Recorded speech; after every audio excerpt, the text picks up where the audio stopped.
Hello my Facebook guides, আমাদের TV চ্যানেলের সামনে কালার চান বিনোদন, আমাদের টিভি চ্যানেলের সামনে মাত্র উপস্থিত হয়েছেন বাংলাদেশের সুদর্শন পুরুষ এডহন খান। এখন আপনাদের মাঝে কিছু বলবে, তার সাক্ষাৎকারটা শুনুন। চলেন এখন আমরা তার সাক্ষাৎকারটা নেই, সে কি বলে। আগে না যাতে দিতাম আগে ভিডিও শুরু করেন।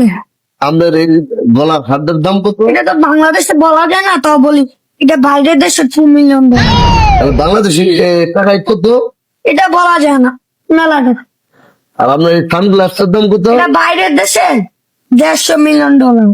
ও, আমার পায়ের জুতাগুলো? এগুলো $200 মিলিয়ন। আর এই যে গায়ের জামাটা? এটা $2 মিলিয়ন।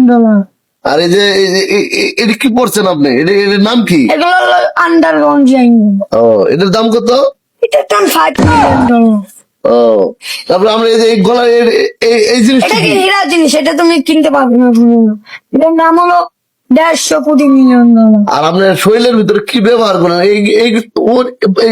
এইগুলি কি? এগুলো হলো ক্রিম, যা বাংলাদেশে পাওয়া যায় না। তাহলে আমার বাস্তবে চেহারা কি এই যে এই ক্রিমের মতোই নাকি অন্য কিছু? এই ক্রিমের মতো। ও, সন্তান আমার তারা আসেন জায়গা। প্রিয় দর্শক, বাংলা একটা কথা আছে না, হাত পায় না গন্ধ পায় শুকিতে, স্যাপ দিমু তোর উটকিতে। ও বাবা, বাবা গো, ওরা কি আমায় মার্ডার করতে চেয়েছিল?